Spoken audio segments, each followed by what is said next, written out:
الحمد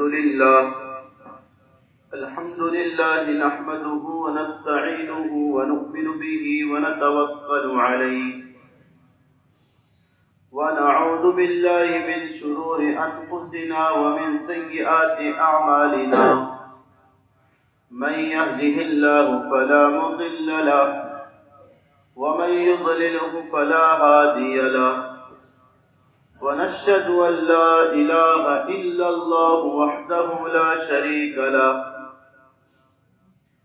ونشهد أن سيدنا ومولانا محمدا عبده ورسوله صلى الله تعالى عليه وسلم تسليما كثيرا كثيرا أما بعد قال الله تعالى أعوذ بالله من الشيطان الرجيم بسم الله الرحمن الرحيم يا أيها الذين آمنوا إذا نودي للصلاة من يوم الجمعة فاسعوا إلى ذكر الله وذروا البيع ذلكم خير لكم إن كنتم تعلمون صدق اللہ العلی العظیم۔ میرے معزز سامعین اعظام اور عزیز بزرگوں دوستو، اللہ تعالیٰ نے ہم تمام کو اپنے کرم سے جمعہ کا دن عطا فرمایا۔ یہ بڑا اونچا اور عظمت والا دن ہے۔ اس کی عظمت کے باب میں محدثین فرماتے ہیں کہ روزانہ زوال کے موقع پر، یعنی سورج جب درمیان میں آتا ہے، استواء الشمس جس کو بولتے ہیں، یعنی سینٹر میں آتا ہے، تو اس وقت جہنم کو زیادہ سلگایا جاتا ہے، دھوکا جاتا ہے، اس کی آگ کو بڑھایا جاتا ہے۔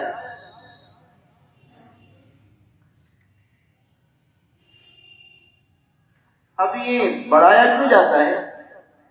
استواء شمس یعنی سورج کا آسمان کے سینٹر میں آنا اور جہنم کو سلگایا جانا، اس میں کیا مناسبت ہے؟ حضرت مولانا یوسف صاحب رحمۃ اللہ علیہ کی کتاب ہے امانی الاحبار، حضرت نے اس میں ایک وجہ لکھی ہے جو بڑی پیاری ہے،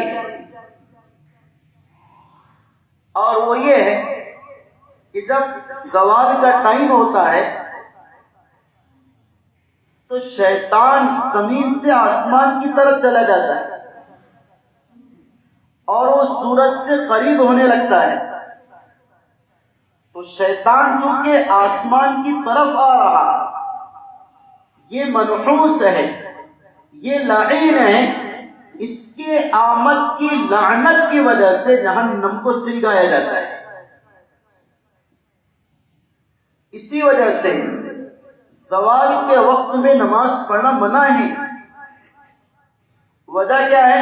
شیطان اوپر گیا سینٹر میں، اب اگر اس وقت میں نماز پڑھیں گے یا کوئی سجدہ کریں گے، اس کا یہ خیال ہوگا کہ یہ نماز میرے لیے پڑھی جا رہی ہے، یہ عبادت میرے لیے کی جا رہی ہے۔ شریعت نے اس کے خیال کو ختم کر دیا اور کہا کہ کوئی عبادت یعنی نماز زوال کے وقت میں نہ پڑھی جائے۔ ہاں، دوسری عبادتیں کی جا سکتی ہے، قرآن کی تلاوت ہے اور دیگر جو اعمال صالحہ ہے، ذکر اذکار وغیرہ، اس کے کرنے کی گنجائش ہے۔ تو یہ اس کی ایک وجہ ہے کہ زوال کے وقت میں جہنم کو دھوکا جا رہا تو نماز مت پڑھو۔ یہ عمل جو ہے پورا ہفتہ جاری رہتا ہے سوائے جمعہ کے دن کے۔ جمعہ کا دن اتنا مبارک ہے کہ اس کی برکت سے اس دن یعنی جمعہ کے دن سوال کے وقت میں جہنم کو سلگایا نہیں جاتا، اس کے دروازوں کو بند کر دیا جاتا ہے۔ یہی وجہ ہے محدثین نے مناسبت بیان کی ہے، جس کا انتقال جمعہ کی رات میں ہو جائے جو کہ ابھی گزری ہے، یا جمعہ کے دن ہو جائے جو کہ ابھی غروب تک باقی رہے گا، اللہ تعالیٰ اس کو فتنہ عذاب قبر سے بچا لیتے ہیں، جو جہنم کی ایک برانچ ہوا کرتا ہے۔ امید ہے کہ جو قبر سے بچ گیا اللہ اسے جہنم سے بھی بچا لے گا، کیونکہ وہ موت اس کی ایسی دن واقع ہوئی جس دن نہ جہنم کو سکھایا گیا، نہ اس سے چلایا گیا، اور نہ اس کے دروازے کو کھولا گیا۔ تو یہ فضیلت جمعہ کے دن، اس لیے امام احمد بن حنبل رحمۃ اللہ علیہ یہ 4 اماموں میں سے ایک امام ہیں۔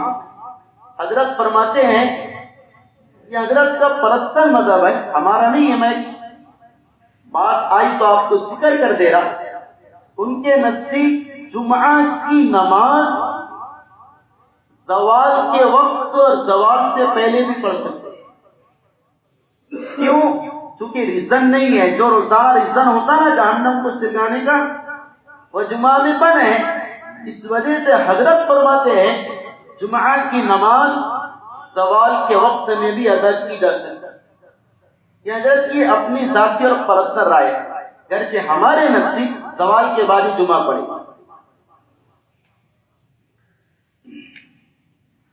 تو یہ بڑی عظمت والا دن ہے۔ روایت میں آتا ہے اس دن کو یوم مسجد بھی کہا جاتا ہے، یوم مسجد۔ وہ یوم مسجد کیا ہے؟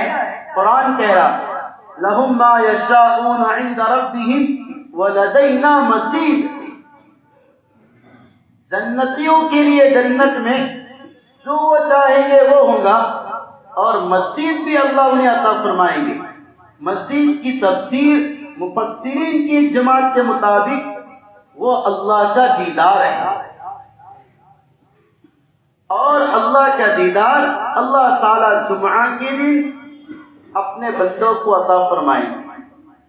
اس لیے بعض مشائخ کے نقش بندیہ فرماتے ہیں جمعہ کے دن کو اس دن کے ساتھ مناسبت ہے جس دن اللہ جنت میں بندوں کو اپنا دیدار کرائیں گے۔ اور مشائخ کی نقش بندیہ نے نقل کیا ہے کہ جمعہ کی نماز اور جمعہ کی کیفیت کی نسبت جنت میں اللہ کی دیدار کے ساتھ بڑی گہری ہے، اور یہ فرمایا جو جتنی توجہ کے ساتھ جمعہ کی تیاری کرے گا، جمعہ کے لیے جلدی آئے گا، جمعہ کے دن قریب بیٹھے گا، جمعہ کی نماز بغیر وساوس، بغیر دنیا کی طرف توجہ کر کے پڑھے گا، وہ اسی کیفیت کے ساتھ جنت میں اللہ کا دیدار کرے گا۔ ہاں، مشائخ نے اس کو نقل کیا ہے۔ بلکہ مجدد الفسانی رحمت اللہ علیہ فرماتے ہیں اللہ کا جب دیدار ہوگا تو دیدار میں کچھ نور کے پردے بھی ہوں گے، اللہ نظر آئے گا۔ حضرت فرماتے جس کے دل میں نماز کے موقع پر اللہ کی طرف سے دنیا کا پردہ آ جائے، دنیا کا پردہ آ جائے اور اللہ کی طرف کو متوجہ نہ ہو، تو اسی طرح دیدار میں بھی نور کا پردہ آئے گا، وہ اللہ کی زیارت براہ راست نہیں کر سکیں گے۔ یہ حضرت کی بڑی اونچی بات ہے۔ مجدد الفسانی رحمت اللہ علیہ کے خطوط میں یہ بات محفوظ ہے۔ اس وجہ سے جمعہ کو بڑے توجہ کے ساتھ، بڑے اہتمام کے ساتھ ادا کرنے کو کہا گیا ہے۔ اس لیے تو حضرت عمر بن خطاب رضی اللہ تعالی عنہ جمعہ کا خطبہ دے رہے، امیر المومنین ہیں، سارے صحابہ بیٹھے ہیں، خطبہ شروع ہو گیا، ایک آدمی آئے، ایک صحابی آئے جنہیں ذی النورین عثمان بن عفان کہا جاتا ہے رضی اللہ تعالی عنہ۔ کتنے بڑے صحابی ہیں، ذی النورین، دو نور والے۔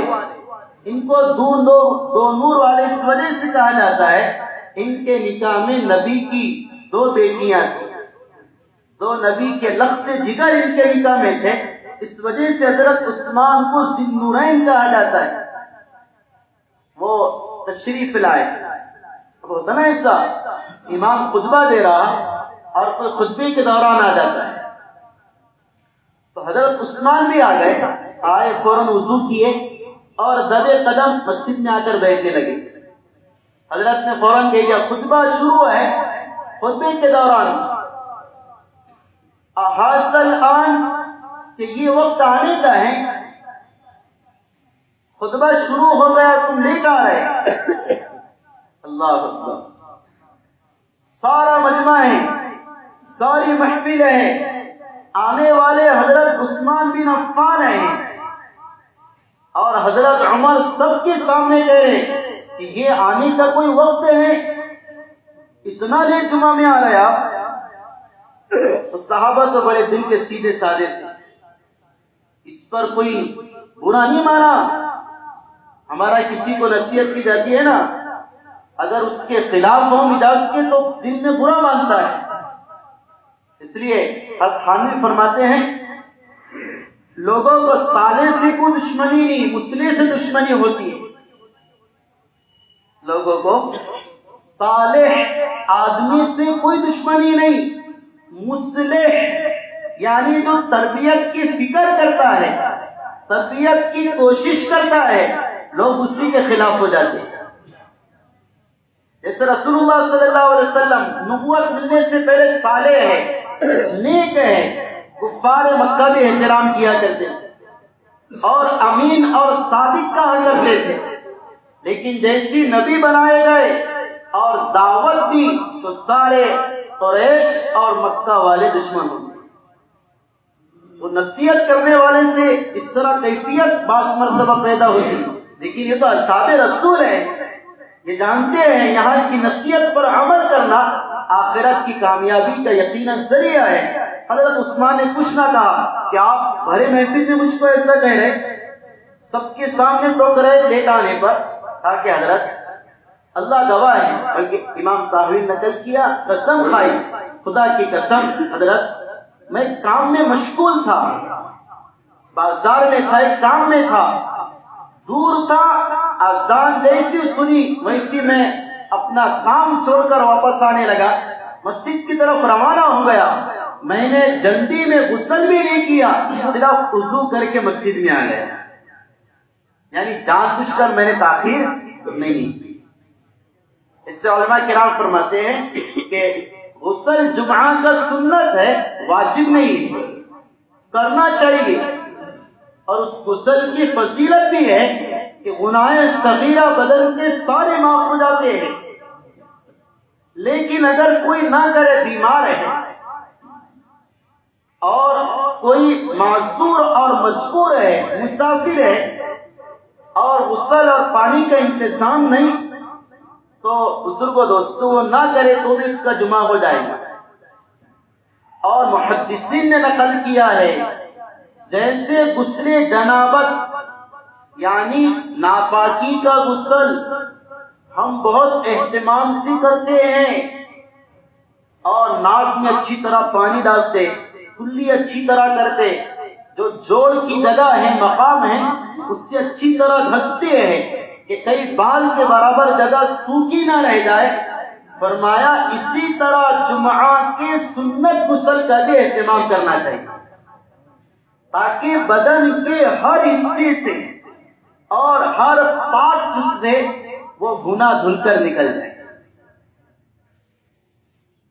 تو میں ایک بات کہہ رہا تھا، حضرت عثمان لیٹ ہو گئے، حضرت عمر نے منبر پر سے گویا کہ حضرت کو تنبیہ کی ہے اور فرمایا کہ یہ کوئی آنے کا وقت نہیں، اور امت کا حال تو یہ ہو گیا کہ بزرگوں دوستو جمعہ کی اذان ہو گئی اور جمعہ کے لیے بلایا جا رہا، وہ بھی نہ کام کو چھوڑ رہے اور نہ تجارت کو اور نہ اپنے مشاغل۔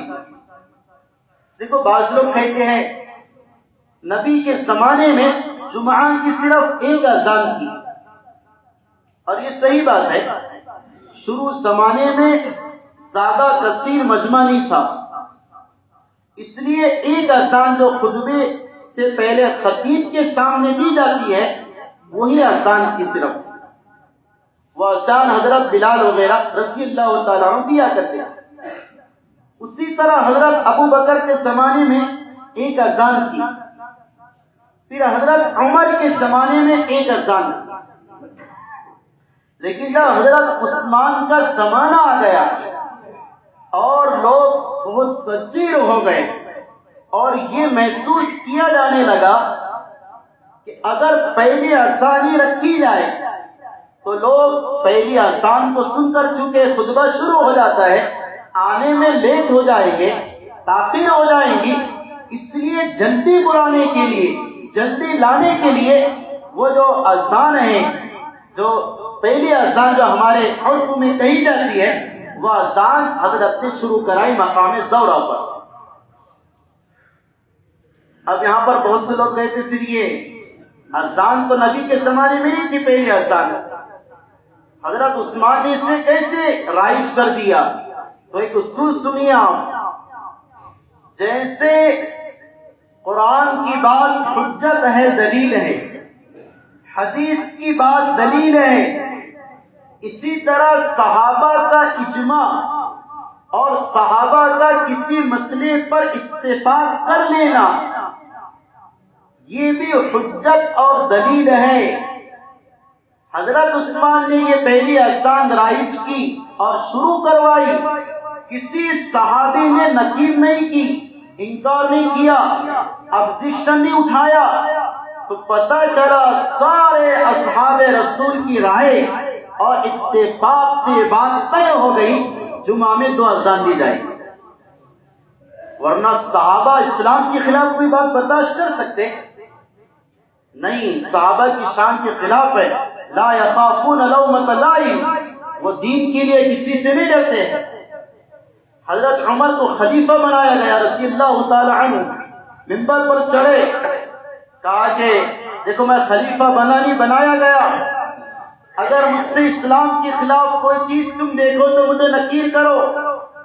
ایک صحابیہ ام عطیہ رضی اللہ تعالی عنہ مجمع سے کھڑی ہوئی صحابیہ اور کہنے لگے عمر اگر تو قرآن و حدیث کے مطابق خلافت چلائے گا ہم تیری خلافت کو تسلیم کریں گے، اور اگر تو قرآن اور حدیث کے خلاف ذرہ برابر بھی اپنی خلافت کو چلائے گا اس تلوار سے تیرا سر قلم کر دوں گا۔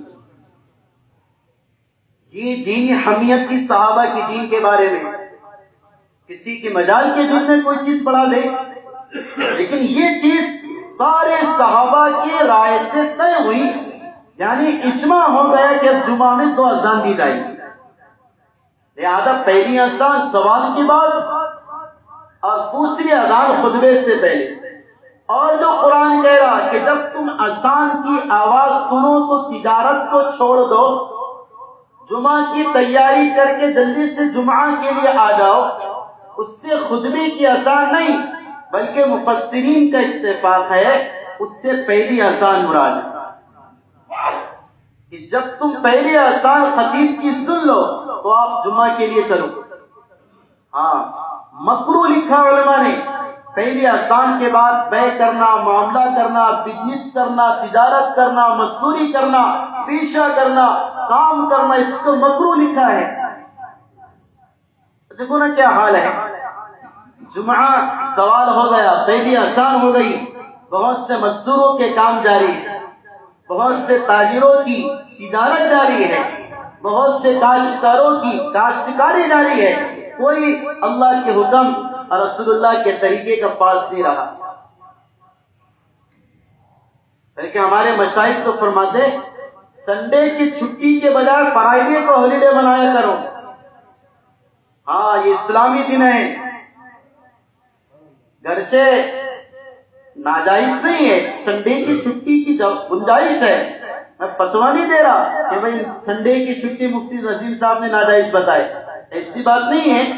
میں کہہ رہا کیونکہ اگر فرائیڈے تو مشغولی ہے، جمعہ تو مشغولی ہے، تو ہماری جمعہ کی تیاری رک جاتی ہے، کوئی اہتمام نہیں کرتے ہم جمعہ کا. حالانکہ یہ بات یقینی ہے کہ جمعہ کا دن عید سے بھی افضل ہے. عید کے دن کتنی تیاری کی جاتی ہے، نئے کپڑے ہیں، تیاریاں ہیں، آرائش زیبائش اور ساری آراستگی کے سامان ہم مہیا کرتے. جمعہ کے دن پھر ایسا کیوں نہیں کرتے؟ بڑے اذان ہوگی، گھر پہ آئے، کھانا کھائے، لیٹے، اور پھر جب خطبے میں 5 منٹ باقی رہے کوئی بھی کپڑے پہن لیے اور آ کر 2 رکعت ادا کر کے چلے گئے. بہت بڑا انہوں نے کندہ کھود ڈالا. یہ حال ہو گیا امت کا. کوئی احساس نہیں رہا، ضمیر کس مر گئی. کتنا سمجھایا جا رہا، کتنا جگایا جا رہا. ایک دن ہم اس کی قربانی نہیں دے سکتے کہ میں تجارت 12:35 یا 40 کو اذان ہوتی، اذان کے اللہ اکبر کے ساتھ میری دکان کا پٹ بند ہو جائے گی. اس کا ارادہ کرتے ہیں انشاءاللہ؟ زور سے نہیں بول رہے، آپ کرتے ہیں انشاءاللہ؟ ہاں کہ نہیں، اللہ نے منع کیا ہے. جیسی اذان سنو دکان بند کر دو. تم اگر مستور ہے، آپ مالک سے کہو دیکھ اذان ہو گئی، میں اب کام نہیں کر سکتا، ہاں جو وقت میرا زیادہ چلے جائے گا میں بعد میں ایکسٹرا ٹائم اس کو دے کر اپنی مزدوری پوری کر دوں. لیکن اللہ نے بلایا تو مجھے جمعہ کے لیے جانا پڑے گا. میں نے شروع میں کہا نا، اس کو آپ فضیلت کو یاد رکھو. جمعہ کے دن کو اس دن کے ساتھ بڑی نسبت ہے جس دن اللہ کا دیدار ہوگا. اور اس دن جو تیاری میں جلدی کرے گا، جتنی قریب آ کر بیٹھے گا، اللہ یوم مزید اور اپنے دیدار کے دن اتنا قریب سے اس سے اپنا دیدار کرائیں گے. تو ایک بات تو میں نے آپ سے کہا کہ جمعہ کے دن کا اہتمام کریں، مستورات سے بھی کرائیں. بہت سے لوگ کہتے ہیں ان پر جمعہ نہیں تو جمعہ کا غسل نہیں ہوگا. ایسا نہیں ہے. امام ابو یوسف رحمۃ اللہ علیہ، حسن بن زیاد رحمۃ اللہ علیہ، یہ حضرات فقہاء کرام فرماتے ہیں عورتوں کے لیے بھی اور بچوں کے لیے بھی جمعہ کا غسل سنت ہے. اہتمام میں ظاہروں کے جمعہ ہے، گرچہ جمعہ کی نماز نہیں ہے عورت پر جمعہ کی نماز نہیں ہے. لیکن ایک مسئلہ اور سن لو، آپ اچھی طرح سننا. جمعہ نہیں ہے لیکن اگر کوئی خاتون جمعہ پڑھ لے، کسی جگہ جمعہ ادا کر لے تو اس کا جمعہ ادا ہو جائے گا، ظہر اس کو نہیں پڑھنا پڑے گا. جیسے مسجد حرام میں ہوتا ہے، بہت سے لوگ پوچھتے ہیں کہ مفتی صاحب جمعہ تو نہیں ہے اس پر. وہ اگر مکہ مدینہ گئی، وہاں تو انتظام ہے مستورات کے لیے نماز کے، تو وہاں پر وہ جمعہ پڑھیں گی کہ ظہر پڑھے گی؟ تو فقہاء نے یہ لکھا ہے، مفتیان کرام یہ بیان کرتے ہیں، عورت اگر اس مقام پر جمعہ کو ادا کر لے تو اس کا جمعہ ادا ہو جائے گا، ظہر دوبارہ اس کو نہیں پڑھنا پڑے گا. لیکن اس کی ذمہ نہیں ہے جیسے کہ مرد کے ذمہ ہے. اور ایسی ذمہ داری ڈالی، حدیث میں آتا اللہ کے نبی نے فرمایا جو 3 جمعہ بغیر عذر کے چھوڑ دے، بغیر عذر کے 3 جمعہ میں نہ آئے، اللہ اس کے دل پر مہر لگا دیتے، اس کا دل سیل کر دیا جاتا ہے. اب کوئی خیر کی بات اس کے دل پر اثر نہیں کرتی. ایک بڑا مجمع جمعہ سے غافل ہے. ہم حسن ظن میں ہیں کہ اتنا بڑا مجمع آ جاتا ہے. نہیں بزرگوں دوستو، جتنا آیا ہے اس سے زیادہ باہر بھی رہتا ہے.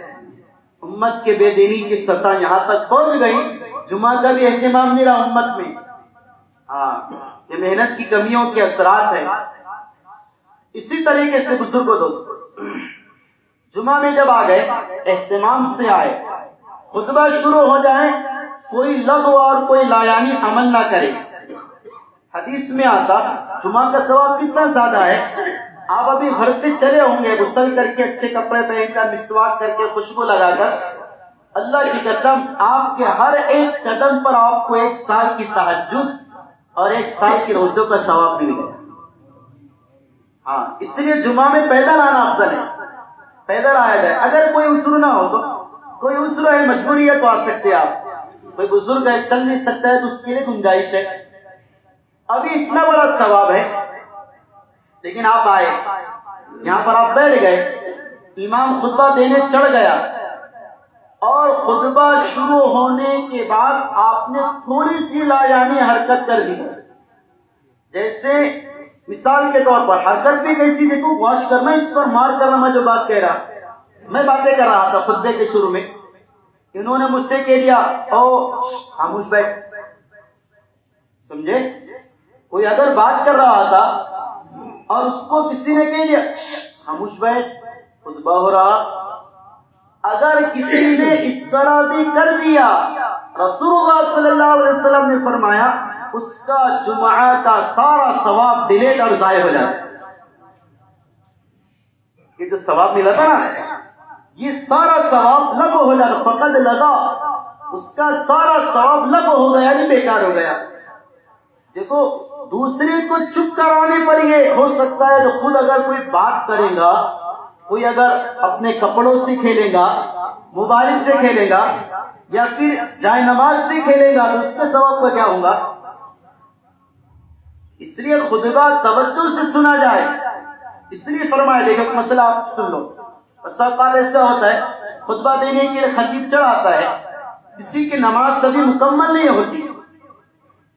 اگر خطبہ دینے کے لیے خطیب آ جائے اور نماز سنت موقعہ جس کے لیے بھی ٹائم دیا جاتا ہے وہ پوری نہ ہو، تو صحیح قول کے مطابق اس نماز کو پوری کر دیا جائے گا، لیکن جلدی جلدی سے، تاکہ خطبہ کے سننے میں تاخیر نہ ہو.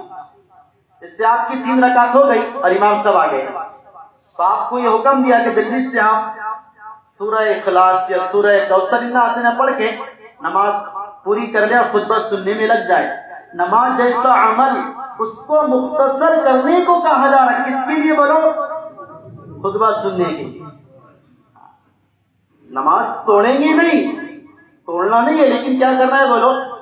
اسے جلدی سے پڑھ کر خطبہ سننے میں لگ جانا ہے. اسی طرح بزرگوں دوستو، میں نے کہا جمعہ کی نماز آپ بڑے توجہ سے پڑھے. شروع میں جیسا بتایا مجدد الفسانی کا قول، اس سے آپ نے غور کرنا. اور ایک آخری بات، جیسے آپ جمعہ سے پہلے ثواب کا کام کرتے ہو، جمعہ کے بعد بھی ثواب کی فکر کیا کرو. ایسا نہیں 2 رکعت پڑھ کر چلے گئے. کہ کتنے لوگ ہوئے، اللہ ان کو صحیح عقل نصیب فرمائے، یہ مسجد میں 2 رکعت پڑھ کر آ رہے، پڑھنے کے لیے آ رہے، اور رسول اللہ صلی اللہ علیہ وسلم کو ناراض کر کے جا رہے. کوئی عذر نہیں. اگر کوئی ایمرجنسی ہے نہیں جائیں گے تو کسی کا انتقال ہو جائے گا، کوئی پیشنٹ بھرتی ہے، آئی سی یو میں ہے، بہت مسئلہ ہے، ایسا کوئی نہیں. اگر کوئی ہو تو ٹھیک ہے، جا کر بعد میں پڑھ لینا. لیکن نارمل حالت ہے، نارمل حالت میں 2 رکعت پڑھ کر یہ جوان چلے جاتا ہے، اس سے شرم بھی نہیں آتی. تھوڑی سی اگر شرم ہونا اور وہ یہ بات سن لے کہ سنت موقعہ وہ نماز ہے، اگر بغیر عذر کے چھوڑے گا تو گناہ ہوگا، رسول اللہ ناراض ہو جائیں گے، تو کوئی مسلمان جس کے دل میں ذرہ برابر نبی کا عشق اور محبت ہوگی، وہ نبی کی سنتوں کو چھوڑ کر مسجد سے نہیں جائے گا. وہ نہیں جائے گا، نہیں جائے گا. ہاں، کم سے کم 6 رکعت، 4 رکعت ایک ساتھ پڑھو، پھر 2 رکعت ایک ساتھ پڑھ لو، پھر چلے جاؤ. ورنہ حکم تو یہ ہے، مشائخ فرماتے جمعہ کے دن صلاۃ التسبیح بھی پڑھا کرو، صلاۃ التوبہ بھی پڑھا کرو، صلاۃ الحاجت بھی پڑھا کرو، صلاۃ الشکر بھی پڑھا کرو. یہ ساری نمازیں جمعہ کے دن پڑھنا افضل قرار دیا، چونکہ عبادت کی کثرت کا حکم ہے. کریں گے انشاءاللہ. اس لیے میں اپنی ذات سے، میں کسی پر تنقید نہیں کر رہا، میرا مزاج نہیں تنقید کا، میں اپنی ذات سے بھی کہہ رہا کہ جمعہ کے دن عبادت کا اہتمام کریں، سنتوں کو چھوڑ کر نہ جائیں. دوسری اور بھی کار خیرات ہے، اس میں زیادہ لگے. اور اس سے پہلے کہا جا چکا ہے درود شریف، اس کی خوب کثرت کریں، سورہ کہف کا اہتمام کریں، اور دیگر زیارت قبور ہے، قبرستان جانا ہے، اس کا بھی اہتمام کریں. اللہ مجھے آپ کو عمل کی توفیق عطا فرمائے.